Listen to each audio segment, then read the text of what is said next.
IELTS Speaking Part 1. Topic 11. Emails. Question 1. Do you write many emails? Yes, I do. As I'm applying for universities right now, I write so many emails to communicate with their students' administration offices and make inquiries about their programs. Question 2. How often do you write an email? About once a week, but sometimes more often. It is mainly up to how often the correspondents reply. Some universities, like to take their time, while others reply very quickly. Question 3. What are the differences between emails and letters? In my eyes, emails are much more efficient than letters. Your correspondent can receive it at the moment you send it, but is less formal than letters. When somebody sends you a handwriting letter, you must have an important place in his or her heart. Question 4. What kind of email do you think is the hardest to write? It must be the email to ask for time off. I have to be very sincere and manage to find good excuse, which I often like, so that a professor would approve it. Question 5. How do you feel when you receive emails? Well, my feelings will highly depend on what kind of email I receive. If it's just a junk mail or advertisement, I will be annoyed. But if it brings good news, it will cheer me up. Question 5. What kinds of emails do you receive that makes you feel excited? I would say the email that the professor finally grants me time off. Apart from that, I will be really overwhelmed if the email contains my dream university's offer. Question 6. How do you communicate with others at work? If it is something formal, like a notification or a regulation, I would choose email. It leaves proof and is easy to check. If it is just daily routine communication, like some details about a specific job, I would choose Zello. It is more convenient and I can send a voice message. Question 8. Do you think it's important to reply to emails quickly? Yes, I think so. Responding to emails quickly is a good way to show your sincerity and also helps improve the progress of the whole matter. Nobody wants to wait too long for an email that involves a quite urgent issue. Question 9. Who do you write to? I usually write to my classmates and teacher. Our teachers have a lot of assignments that need to be done on Word. So I usually communicate with all my classmates on our shared work through email and forward the final doc to my teachers. Question 10. What kind of email do you receive that makes you happy? Definitely it's the email that tells me the good news. For example, offers from ideal universities for an email from the school telling us that we will have a day off due to a terrible weather condition. Question 11. How often do you write an email? I write emails every day. I usually write emails to my classmates to discuss something about our shared assignments. However, I write emails to my professors to ask some difficult questions that I have while reading the academic articles.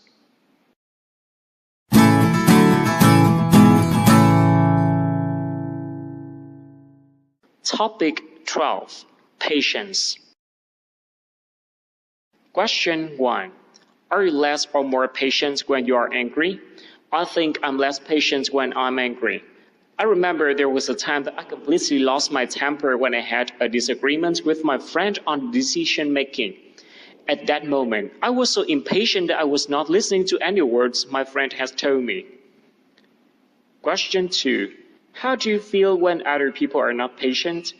I feel impatient as well, because they're not listening to what I'm saying, but neither do I. That's a horrible thing that I least expect to see. It would be quite time-consuming to cope with the issue happening between us. Question 3. Were you patient when you were young? Yes, I was quite patient when I was young. This was probably because that I knew little about everything and was always being an attentive listener who seldom lost his temper.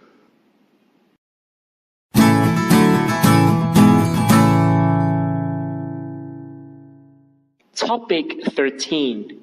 Home or your accommodation. Question 1.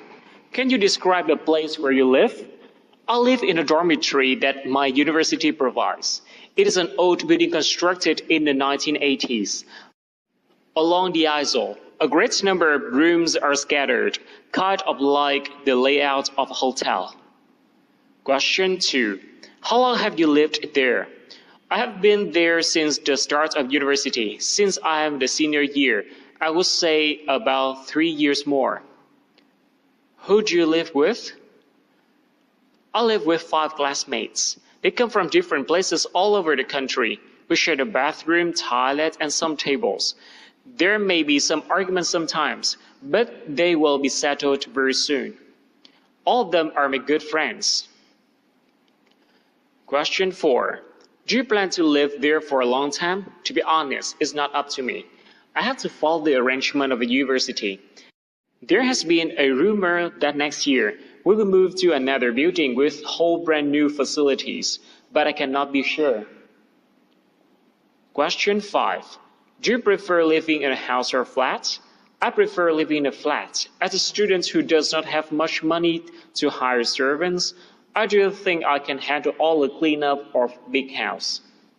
Also, I'm not used to the garden, swimming pool, pets, and all that. Question 6. In the future, what type of place would you like to live in? If I had enough money, I would like to live in a flat that's near the sea, where you can enjoy the wonderful view and when the sun jumps out of the sea. In my spare time, I would go surfing, swimming, or walk my lovely dog around the seashore.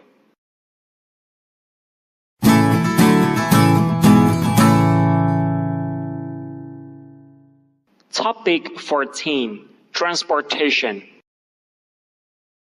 Question 1.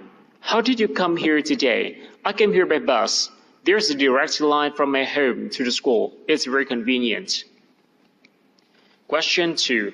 Why did you choose that form of transport? I had no other choice.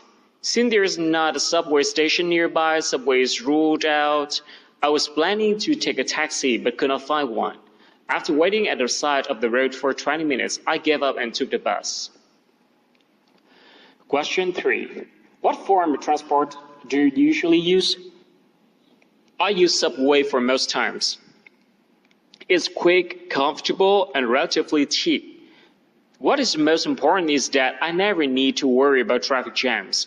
It has always been punctual and will still be in the future. Question number 4. Do you usually take the bus? No, not very often. It's very crowded, especially during the peak hours. With so many people around, I can barely move. Also, you have to wait for a bus to come. Considering the traffic condition of this city, you can never know how long the time will be. Question number 5. Is it convenient to take a bus or a taxi in your city? Yes, bus routes connect every corner of the city. You can get wherever you want without much trouble. Yes, with the GoVi application, a Vietnamese version of Uber, taking taxi is very convenient now. You just need to make an order on the app and wait for the driver to call when he arrives.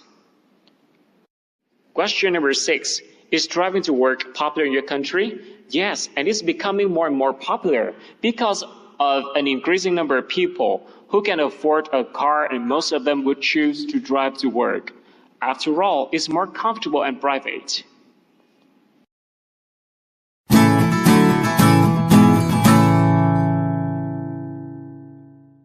Topic 15. Your work. Question 1. What work do you do? Well, I'm doing fashion designing at Fashion Bazaar, which is a big fashion magazine company in Vietnam. Question 2. Do you like your job? Right now, I'm really into this job because this job not only makes me financially independent, but also gives me a nice platform to make a lot of friends who have a lot in common with me. Question 3. Is it very interesting? This job is very interesting to me, you know. Every day I can get exposure to different designs that are really excellent, which really gives me a new perspective on generating my own ideas. Question 4. What did you choose to do that kind of work? Like I said, I need to do something to be financially independent at first. And this job helped me make it. So I think that's probably the most important reason I did a job. Question 5. Will you continue doing this job in the future? I will, but I probably won't continue doing it in my current company. I wanted to start my own business since I was young. So maybe in the future I will start my own designing company. Question 6. What are your responsibilities at work? My responsibilities are identifying creative art pieces and incubating new ideas from different cultures and elements from other designs. Then try creating something innovative. These things are probably quite boring for others, but it really excites me every day because I love keeping myself challenged.